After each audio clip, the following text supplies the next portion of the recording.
A Bíblia Hebraica, Pentateuco, Livro de Gênesis. Capítulo 27. E aconteceu que, como Itzhak já era velho, seus olhos estavam fracos, de modo que ele não podia ver.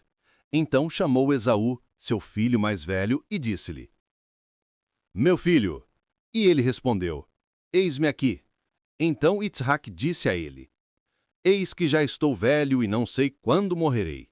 Por favor, pegue suas armas de caça, sua espada e seu arco, e vá ao campo caçar alguma caça para mim.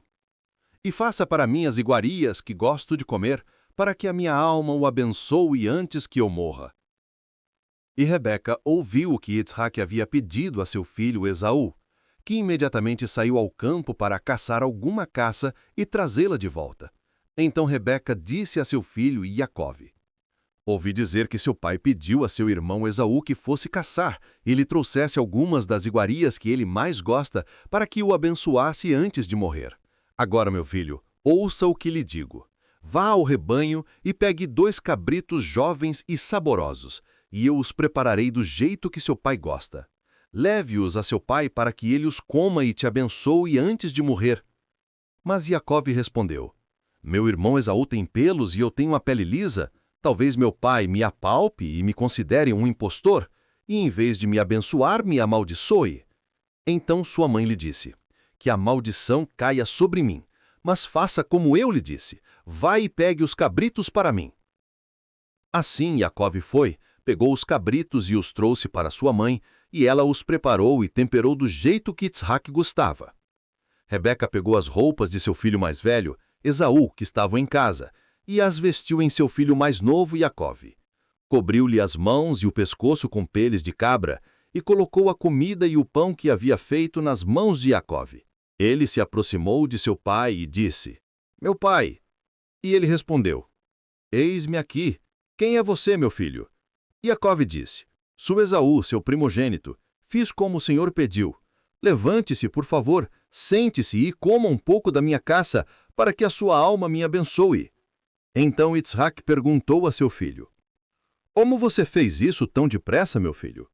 Iacove respondeu: Porque o Eterno, seu Deus, trouxe a caça à minha presença. Itzhak disse a Iacove: Aproxime-se, para que eu possa apalpá-lo, meu filho, e ver se você é realmente meu filho Esaú. Iacove se aproximou de seu pai Itzhak, que o apalpou e disse: A voz é de Iacove, mas as mãos são de Esaú. E ele não o reconheceu porque suas mãos eram peludas, como as de seu irmão Esaú. Então o abençoou e lhe perguntou: Você é meu filho, Esaú? Ele respondeu: Sou eu. Então Itzhak, seu pai, disse: Traga-me a comida e o pão para que eu coma e a minha alma o abençoe. Ele o trouxe e Itzhak comeu. Também lhe trouxe vinho, que ele bebeu. E seu pai lhe disse: Aproxime-se e me beije, meu filho. Ele se aproximou e beijou seu pai. E quando Itzhak sentiu o aroma de suas vestes, o abençoou e disse: Eis que o cheiro de meu filho é como o cheiro de um campo abençoado pelo Eterno. Que Deus te deu o orvalho do céu, a fertilidade da terra e a abundância de trigo e vinho. Que povos te sirvam e nações se prostrem diante de ti. Que tu sejas senhor sobre teus irmãos e que os filhos de tua mãe se prostrem diante de ti. Malditos sejam aqueles que te amaldiçoarem, e benditos sejam aqueles que te abençoarem. Quando Itzhak terminou de abençoar Iacove, partiu, Esaú voltou da caçada. Preparou também a caça e a trouxe a seu pai, dizendo: Levanta-te, meu pai, e coma a caça do teu filho, para que a tua alma me abençoe. E Itzhak lhe perguntou: Quem és tu? Ele respondeu: Sou eu, Esaú, teu primogênito. Então Itzhak tremeu violentamente e exclamou: Quem foi então que caçou a caça e a trouxe para mim, e eu a comi e o abençoei? Que ele também seja abençoado. Ao ouvir essas palavras de seu pai, Esaú tremeu e clamou a seu pai: Meu pai, por favor, abençoa-me também. Itzhak respondeu: Teu irmão veio com astúcia e tomou a tua bênção. Esaú replicou: É por isso que ele se chama Iacove? Ele tomou meu lugar 2 vezes. Primeiro tomou meu direito de primogenitura e depois tomou a minha bênção. E acrescentou: Não tens nenhuma bênção reservada para mim? Itzhak disse: Veja, eu o constituí teu senhor e lhe dei todos os seus irmãos como servos. Dei-lhe fartura de trigo e vinho. O que mais posso lhe dar, meu filho? Esaú respondeu: Tens apenas uma bênção? Abençoa-me também, ó meu pai. E clamou chorando. Então seu pai Itzhak lhe disse: Eis que a tua morada será uma terra fértil, e os céus derramarão o seu orvalho. E pela tua espada viverás e servirás a teu irmão, e, quando te rebelares, ele sacudirá o jugo do teu pescoço. Esaú odiava Iacove por causa da bênção que seu pai lhe concedera, e disse em seu coração: Os dias de luto por meu pai estão próximos, e então matarei meu irmão Iacove. E essas palavras de Esaú foram relatadas a Rebeca, e ela chamou seu filho mais novo e lhe disse: Eis que teu irmão Esaú está tramando para te matar. Escuta, pois, o que eu lhe digo. Levanta-te, foge para Harã, para junto de meu irmão Labão, e vive com ele por alguns dias, até que a fúria do teu irmão se acalme, até que sua ira se dissipe e ele se esqueça do que lhe fizeste. Então mandarei buscá-lo de lá, porque eu deveria ser privada de ambos num só dia. E Rebeca disse a Itzhak: Minha vida está afligida pelas filhas de Het. Se Iacove tomar por esposa uma das filhas de Het, como estas, dentre as filhas desta terra, de que me adianta a vida? Capítulo 28. Itzhak chamou a Iacov, o abençoou e lhe ordenou: Não tome nenhuma das filhas de Canaã por mulher. Levante-se, vá a Padã Arã, à casa de Betuel, pai de sua mãe, e escolha uma mulher dentre as filhas de Labão, irmão de sua mãe. Que o Deus Todo-Poderoso o abençoe, o faça frutificar e o multiplique, para que você se torne uma congregação de nações. Que ele lhe dê a bênção de Abraão, a você e a sua descendência, para que vocês herdem a terra das suas peregrinações, a terra que Deus deu a Abraão. Então Itzhak despediu Iacov, e ele foi a Padã Arã, à casa de Labão, filho de Betuel, o arameu, irmão de Rebeca, mãe de Jacó e Esaú. E Esaú viu que Itzhak havia abençoado Iacov, e o enviado a Padã Arã para tomar uma esposa para si, e que, ao abençoá-lo, lhe ordenara: Não tome por esposa nenhuma das filhas de Canaã. Iacov obedeceu a seu pai e a sua mãe, e foi para Padã Arã. Então Esaú percebeu que as filhas de Canaã eram más aos olhos de seu pai Itzhak.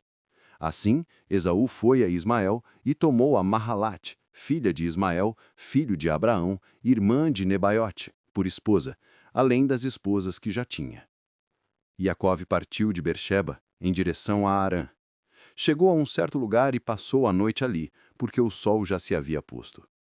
Tomando algumas pedras daquele lugar, fez um travesseiro para si e deitou-se ali. Sonhou que havia uma escada com a base na terra e o topo chegando ao céu, e viu os anjos de Deus subindo e descendo por ela.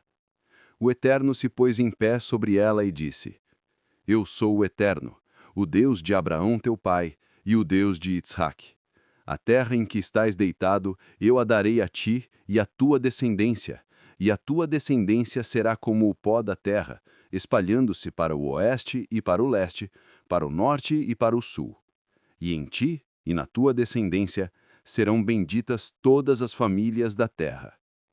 Eis que estou contigo, e te guardarei por onde quer que fores, e te farei estabelecer nesta terra, porque não te deixarei, até que haja cumprido tudo o que te prometi. Então Iacove acordou do seu sono e disse: Certamente o Eterno está neste lugar, e eu não o sabia. Iacove ficou com medo e disse: Como é atemorizador este lugar! Só pode ser a casa de Deus, e esta é a porta dos céus. Iacove levantou-se bem cedo pela manhã, pegou a pedra que havia usado como coluna, ergueu-a como monumento e derramou óleo sobre ela. Deu a aquele lugar o nome de Bet-El, Casa de Deus, embora o lugar originalmente se chamasse Luz. E Iacove fez uma promessa, dizendo: Se Deus estiver comigo e me proteger no caminho, e me der pão para comer, e roupa para vestir, para que eu possa voltar em segurança para a casa de meu pai, então o Eterno será o meu Deus. E esta pedra que coloquei como coluna será a casa de Deus. E de tudo o que me der, eu te darei a 10ª parte. Capítulo 29. E Jacó levantou os pés e foi para a terra dos filhos do Oriente. E viu um poço no campo, e 3 rebanhos de ovelhas deitados junto a ele perto do poço, pois ali davam água aos rebanhos. Sobre a boca do poço havia uma grande pedra para cobrir. E os rebanhos e os pastores se reuniam ali e juntos rolavam a pedra para que as ovelhas pudessem beber. E depois colocavam a pedra de volta no lugar sobre a boca do poço. E Jacó lhes perguntou: Meus irmãos, de onde vocês são? E eles lhe responderam: Somos de Harã. E ele lhes perguntou: Vocês conhecem Labão, filho de Nahor? E eles lhe responderam: Conhecemos. E ele lhes perguntou: Ele está em paz? E eles lhe responderam: Sim, ele está bem, e sua filha Racal está vindo com o rebanho. Então ele disse: Ainda é dia, não é hora de reunir os rebanhos? Deem água às ovelhas e cuidem delas. Eles responderam: Não podemos dar água às ovelhas, enquanto todo o rebanho e os pastores não forem reunidos e a pedra que cobre o poço não for removida. Só então as daremos. Enquanto Jacó ainda falava com eles, Raquel chegou com as ovelhas de seu pai, pois ela era pastora. Quando Jacó viu Raquel, filha de Labão, irmão de sua mãe, e as ovelhas de Labão, foi até lá e removeu a pedra da boca do poço para que pudessem dar água às ovelhas de Labão. Jacó beijou Raquel, chorou em voz alta e disse a ela que era parente de seu pai e filho de Rebeca. Então Raquel correu e contou tudo ao seu pai. E Labão, assim que soube da notícia a respeito de Jacó, filho de sua irmã, correu ao seu encontro, o abraçou, o beijou e o levou para sua casa. E Jacó contou a Labão tudo o que havia acontecido. E Labão lhe disse: Certamente você é meu próprio sangue. E Jacó ficou com ele por 1 mês. E Labão lhe disse: Porque és meu irmão, deves servir-me de graça. Diga-me, por favor, qual deve ser o teu salário? E Labão tinha 2 filhas. A mais velha chamava-se Leia, e a mais nova Raquel. Os olhos de Leia eram ternos, enquanto Raquel era formosa de porte e aparência. E Jacó apaixonou-se por Raquel e disse: Te servirei por 7 anos, por tua filha mais nova, Raquel. E Labão respondeu-lhe: É melhor que eu a dê aqui do que a outro homem. Fica comigo. Assim, Jacó serviu 7 anos por Raquel. Mas, para ele, foram como apenas alguns dias por causa do amor que sentia por ela. E Jacó disse a Labão: Dá-me a minha mulher, pois o prazo já se cumpriu, para que eu possa ir ter com ela. Então Labão reuniu todo o povo daquele lugar e fez um grande banquete. Mas aconteceu que, ao cair da tarde, quando já estava escuro, Labão tomou sua filha Leia e a trouxe a Jacó, e este se deitou com ela. E Labão deu a Zilpá, sua serva, a sua filha Leia como serva. Ao amanhecer, Jacó viu que era Leia, e disse a Labão: Que é isso que você fez comigo? Eu não te servi por causa de Raquel? Por que você me enganou? Labão respondeu: Não é costume aqui dar a filha mais nova em casamento antes da mais velha. Complete esta semana e lhe daremos Raquel, em troca dos 7 anos de serviço que você me prestará. Assim fez Jacó. Completou a semana, os 7 anos, e lhe deram Raquel por esposa. Labão deu a Raquel a Bilá como serva, que era a sua própria serva. Jacó se apegou a Raquel, a quem amava mais do que a Leia, e por quem serviu durante mais 7 anos. Quando o Eterno viu que Leia era desprezada, abriu-lhe o ventre, enquanto Raquel era estéril. Leia concebeu e deu à luz um filho, a quem chamou de Ruben, dizendo: Agora o Eterno viu a minha aflição e agora meu marido me amará. Ela concebeu novamente e deu à luz outro filho, a respeito do qual disse: porque o Eterno ouviu que eu era desprezada, me deu também a este, e chamou-o de Simeão. Concebeu novamente e deu à luz outro filho, a respeito do qual disse: agora meu marido se unirá a mim, porque lhe dei 3 filhos, e chamou-o de Levi. Concebeu mais uma vez e deu à luz um filho, a respeito do qual disse: agora louvarei ao Eterno, e chamou-o de Judá. E Leia não teve mais filhos. Não se esqueça, seu like é grátis, leva apenas 1 segundo e não custa nada. Isso ajudará este áudio a alcançar milhares de pessoas. Se puder, deixe um comentário e compartilhe. Obrigado. Se você ainda não pode vir à Terra Santa, a Terra Santa virá até você. Aprecie a beleza e a energia únicas de Jerusalém, através de nossas pedras autênticas, extraídas dos arredores da cidade sagrada. Cada pedra encapsula a própria essência deste lugar excepcional. É um símbolo da herança espiritual e cultural de Jerusalém, um lugar onde milhares de anos de história, tradição e fé se entrelaçam. Perfeito para sua casa ou como um presente para alguém especial. Essas pedras são apresentadas em sua forma natural, a mesma daquelas encontradas nas antigas muralhas e ruas da cidade. Estas peças não são apenas uma bela lembrança, são um lembrete tangível da conexão que muitos de nós sentimos com esta terra sagrada. Receba em sua casa, diretamente da Terra Santa, essas pedras que testemunharam todos os eventos bíblicos. Pedras de Jerusalém, uma lembrança eterna, cheia de história, energia e significado. Adquira a sua hoje mesmo.